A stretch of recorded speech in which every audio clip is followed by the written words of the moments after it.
The Last Unicorn by Peter S. Beagle.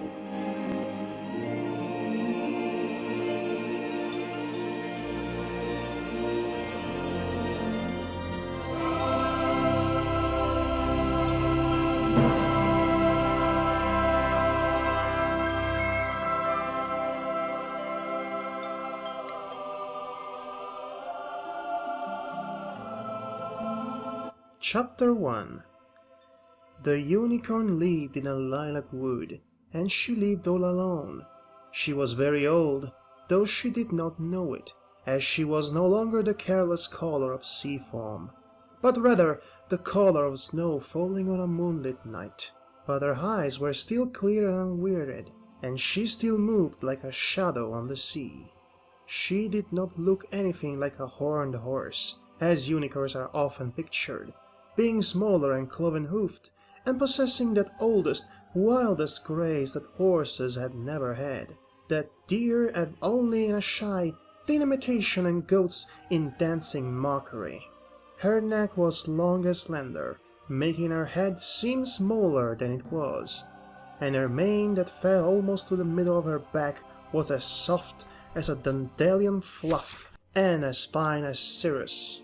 She had pointed ears and thin legs, with feathers of white hair at the ankles, and the long horn above her eyes shone and shivered with its own seashell light even in the deepest midnight.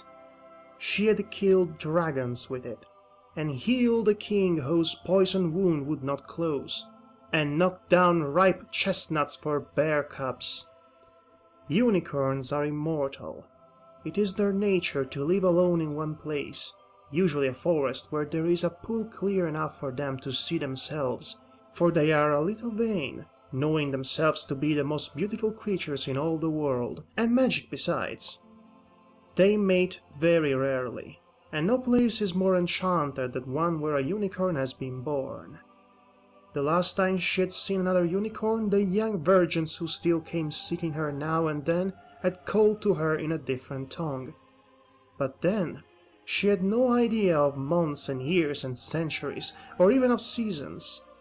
It was always spring in her forest, because she lived there, and she wandered all day among the great beech trees, keeping watch over the animals that lived in the ground and under bushes, in nests and caves, earths and treetops. Generation after generation, wolves and rabbits alike, they hunted and loved and had children and died, and as the unicorn did none of these things, she never grew tired of watching them.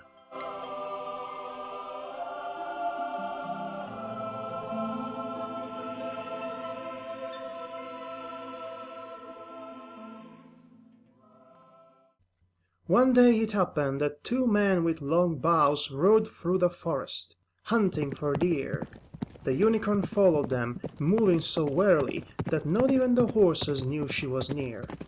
The sight of men filled them with an old, slow, strange mixture of tenderness and terror.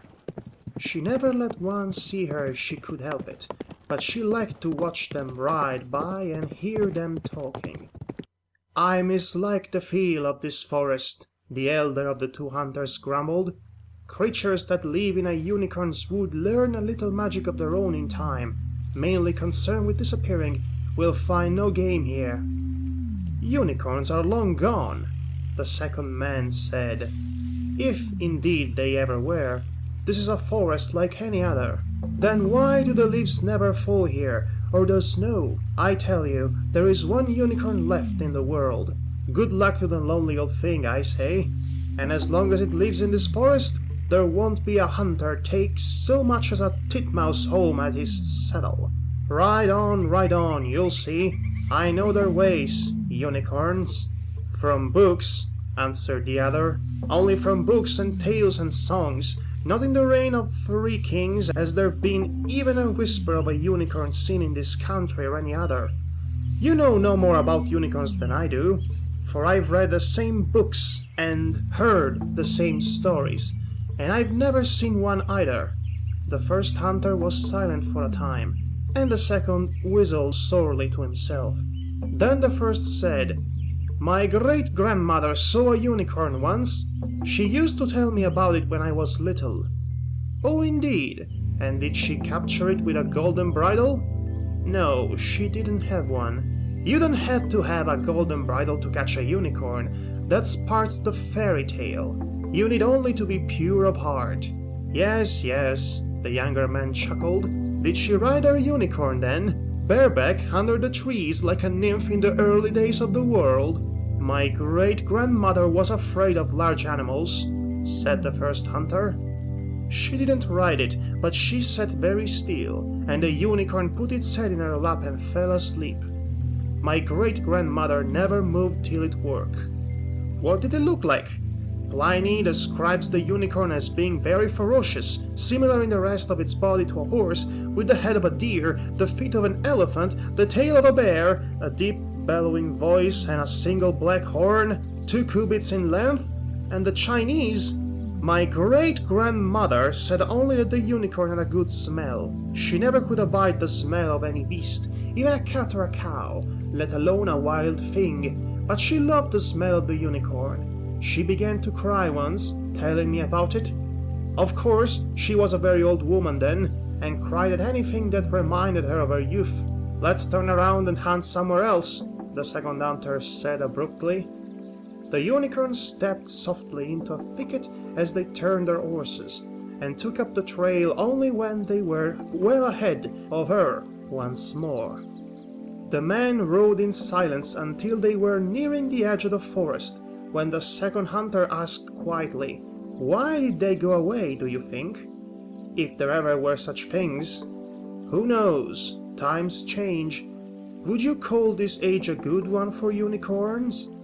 "No, but I wonder if any man before us ever thought his time a good time for unicorns, and it seems to me now that I have heard stories. But I was sleepy with wine, or I was thinking of something else. Well, no matter. There's light enough yet to hunt, if we hurry. Come!" They broke out of the woods, kicked their horses to a gallop, and dashed away. But before they were out of sight, the first hunter looked back over his shoulder and called, just as though he could see the unicorn standing in shadow, "Stay where you are, poor beast. This is no world for you.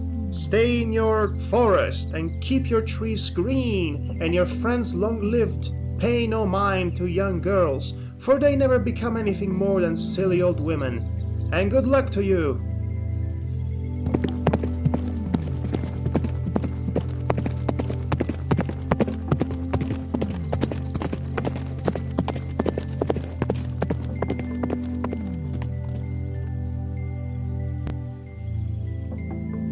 The unicorn stood still at the edge of the forest and said aloud, "I am the only unicorn there is?" They were the first words she had spoken, even to herself, in more than 100 years. That can be, she thought. She had never minded being alone, never seeing another unicorn, because she had always known that there were others like her in the world, and a unicorn needs no more than that for company. "But I would know if all the others were gone. I'd be gone too. Nothing can happen to them that does not happen to me." Her own voice frightened her and made her want to be running. She moved along the dark paths of her forest, swift and shining, passing through sudden clearings unbearably brilliant with grass or soft with shadow, aware of everything around her, from the weeds that brushed her ankles to instant quick flickers of blue and silver as the wind lifted the leaves. "Oh, I could never live this. I never could, not if I really were the only unicorn in the world. I know how to live here. I know how everything smells and tastes and is. What could I ever search for in the world except this again?" But when she stopped running at last and stood still, listening to crows and a quarrel of squirrels over her head, she wondered, "But suppose they are hiding together, somewhere far away? What if they are hiding and waiting for me?" From that first moment of doubt, there was no peace for her. From the time she first imagined living in a forest, she could not stand in one place without wanting to be somewhere else. She trotted up and down beside her pool, restless and unhappy. Unicorns are not meant to make choices. She said no, and yes, and no again, day and night, and for the first time she began to feel the minutes crawling over her like worms. I will not go, because men have seen no unicorns for a while does not mean they have all vanished. Even if it were true, I would not go. I live here. But at last she woke up in the middle of one warm night and said, "Yes, but now." She hurried through her forest, trying to look at nothing and smell nothing, trying not to feel her earth under her cloven hoofs. The animals who move in the dark, the owls and the foxes and the deer, raised their heads as she passed by, but she would not look at them. I must go quickly, she thought, and come back as soon as I can. Maybe I won't have to go very far, but whether I find the others or not, I will come back very soon as I can. Under the moon, the road that ran from the edge of the forest gleamed like water. But when she stepped out onto it, away from the trees, she felt how hard it was, and how long. She almost turned back then, but instead she took a deep breath of the wood's air that still drifted to her, and held it in her mouth like a flower, as long as she could.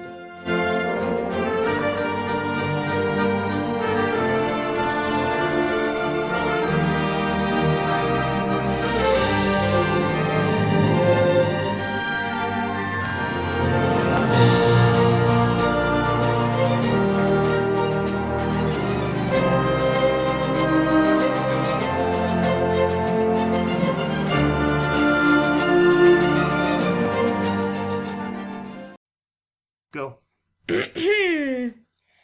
Chapter 1. The unicorn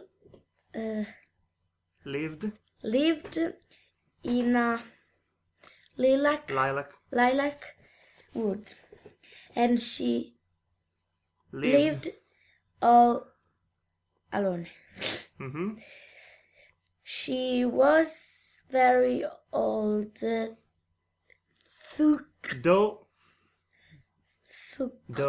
Though she did not know it, and she was no longer the careless color of sea foam,